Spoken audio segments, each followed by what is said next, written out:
नग्न हो जाएगी, इसकी द्रौपदी की लाज चली जाएगी। अब उनकी दशा देखो, आंख चकाचौंध गई। द्रौपदी की तरफ देखते हैं, जब वस्त्रों को, साड़ी को देखते, इतना प्रकाश निकलता है कि आंख चौंधिया गई, पानी गिरने लगा। कुछ कहते भैया उधर मत देखो, लाइट मार रहा है। इधर दुशासन साड़ी खींचते खींचते थक गया। जब थक गया तब क्या करता है कि उठत खींचत बैठत खींचत और खींचत बाह थके हैं, दोनों हाथ पस्त हो गए। खड़ा होकर खींचता, कभी बैठ करके खींचता है। द्रौपदी समझ गई अब ये ज्यादा देर नहीं खींच सकता, ये तो पस्त हो गया। तब द्रौपदी ने कहा कि हाथ उठाई के दो बोलल द्रौपदी और खींचा दुशासन आगे रहे थे और छूट परी हमारी सरिया और यह काई अपने मेहरारू का दई दे। उस समय द्रौपदी ने कहा दुशासन या तू थक गया है तो खींचना बंद कर दे और जितनी साड़ी है ले जाओ अपने घर में बांट दो। इतना नहीं, इतनी साड़ी है कि 2 पीढ़ी तक स्त्रियां पहनेंगी, खत्म होने वाला नहीं। दुशासन ने कहा हमने कसम खाई है तुम्हें नग्न कर दूंगा, ये हमारा संकल्प है, प्रतिज्ञा है। द्रौपदी ने कहा अब तू मुझे नग्न नहीं कर सकता है, यदि नग्न करना चाहता तो एक उपाय कर। तो दुशासन ने बड़े प्रेम से पूछा अब कौन उपाय करें, क्योंकि हमारा बल तो खत्म ही हो रहा है।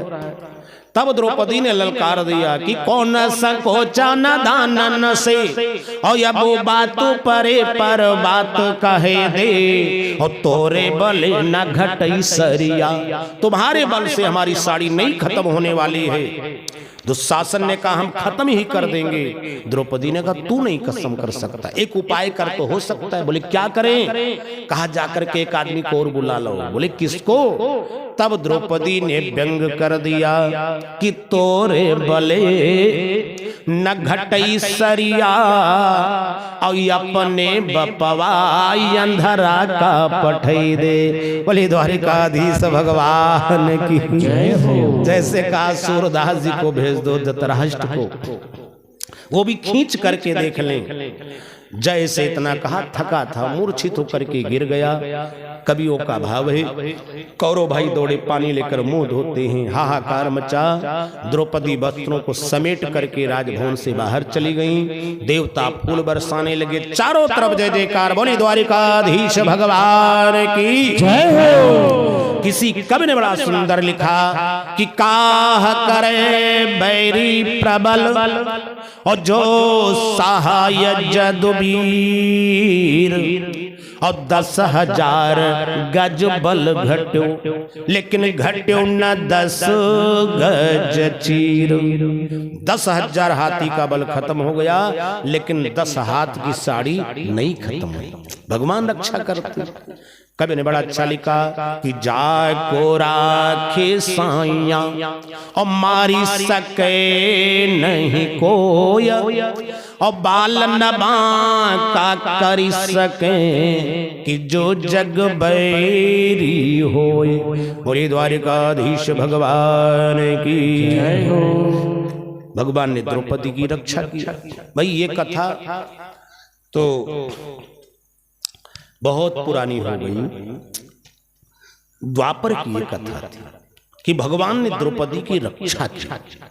आप लोग भागवत में आज सुनते हो। इसी कलयुग में भगवान ने भक्तों की रक्षा किया है। लेकिन द्रौपदी जैसी भक्ति तो करो। अभी ज्यादा 250 या 300 साल बीता होगा, भगवान ने अपने भक्तों की कैसे रक्षा की। कबीरदास जी को देख लो और कबीरदास जी को जाने दो, रतन पाणे बाबा को देख लो। ऐसे हजारों प्रमाण हैं कि भगवान ने भक्त की रक्षा की। एक दिन कबीरदास जी बनारस में रहते थे। आज भी कबीर चौरा कबीर पीढ़ी है जहां पर हम लोग रह करके आचार्य की परीक्षा दी। शास्त्री की परीक्षा तो अयोध्या में त्रिदंडदेव महाविद्यालय में दे रहे थे, यहीं पढ़ो। लेकिन उस समय आचार्य के विश्वविद्यालय में होता था, संपूर्णानंद में। वहां पर कबीर चौरा कबीर पीढ़ी मंदिर में रुक करके आचार्य की परीक्षा देते थे। तब वहां पर महाराज जी ने यह कथा सुनाई थी। जो आपको सुनाने जा रहे हैं। किस कलयुग में भगवान ने कैसे रक्षा महान जी ने बताया का देखो, पहले बनारस में इतना बड़ा शहर नहीं था, छोटा शहर था, गंगा जी बहती थी और यहीं पर कबीर पीढ़ी चौरा पर कबीरदास जी की एक कुटिया थी और इससे बगल में थोड़ी दूर पर एक वैश्या का भवन था। तो वैश्या के यहाँ उसके यार दोस्त आते थे, शाम को शराब पीते थे, नाच गान होता था। एक दिन की बात है, वैश्या के यहाँ सभा लगी, नाच गान प्रारंभ हुआ। जैसे वैश्या नाचने लगी, गाने लगी, बड़े बड़े सेठ शराबी पहुंचे। इधर कबीरदास जी क्या किए भाई, गए गंगा जी में डुबकी लगाए और डुबकी लगा के अपने कुटिया में पहुंच गए और खंजड़ी उठाया और खंजड़ी चटकाना प्रारंभ कर दिया। बड़ी तेजी से भजन प्रारंभ कर दिया कि राम जी से नैया लगाई ली हो रे पागल मोरे मनवा, राम जी से नैया लगाई ली हो रे पागल मोरे मनवा। ए भाई, कबीरदास जी खंजड़ी चटकाते थे तो आप लोग तालीन बजाओ ना, हाथ ही चटकाओ।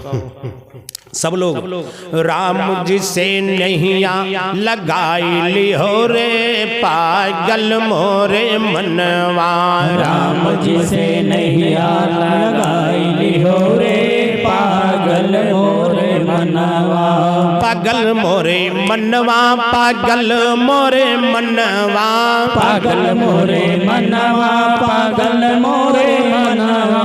राम जी से नैया लगाई ली हो रे पागल मोरे मनवा, राम जी से नैया लगाई ली हो रे पागल मोरे मनवा। यही दहिया के कौना भरोसा, यही दहिया के कवन भरोसा, यही दहिया के कौना भरोसा, यही दहिया के कवन भरोसा। दिया खत जियरा जुड़ाई गयो रे पागल मोरे मनवा, दिया खत जियरा जुड़ाई गयो रे पागल मोरे मनवा, राम जी से नैया लगाई ली हो रे पागल मोरे मनवा, राम जी से नैया लगाई ली हो रे पागल मोरे मनवा। ए भाई, कबीरदास जी की खिचड़ी तो खूब तेज बज रही थी और आप लोग ताली बजा रहे हो, मनो तरहरिया लावा फूट रहा है बीच बीच में रुक रुक करके। इधर जब भजन प्रारंभ हुआ तो वैश्या के रंग में भंग हो गया। वो मधुर आवाज में गा रही थी और कबीरदास जी तेज आवाज में बोले, चटकर रंग में भंग, वैश्या नाचना बंद। वैश्या के यार दोस्तों ने कहा, अरे बहुत बुरा लगा, देखो ये कबीरा जैसे यहाँ रंग जमता है तैसे भंग कर देता है, इसको अब हम यहाँ उजाड़ देंगे, रहने नहीं देंगे। वैश्या ने समझाया, देखो वो संत है, अपना काम करते हैं, जब वो हमारा घर नहीं उजाड़ते तो तुम क्यों उजाड़ने जाते? तुम उजाड़ने की योजना बनाओगे तो तुम्हारा विनाश हो जाए, याद रखना। दूसरे को उजाड़ने वाले पहले उजड़ जाता है, पहले उसका विनाश होता है। जो दूसरे को चक्कर देता है वो खुद भी चक्कर खाता है, और जो दूसरे को शक्कर देता है वो खुद भी शक्कर खाता है। अब शक्कर खाना है कि चक्कर खाना है, ये आपको निर्णय करना है। वैश्या ने समझा दिया। उस समय तो यार दोस्त मान गए। फिर दूसरा दिन जैसे वैश्या के यहाँ रंग जमा, कबीरदास जी कुटिया में पहुंचे और खंजरी उठा लिए।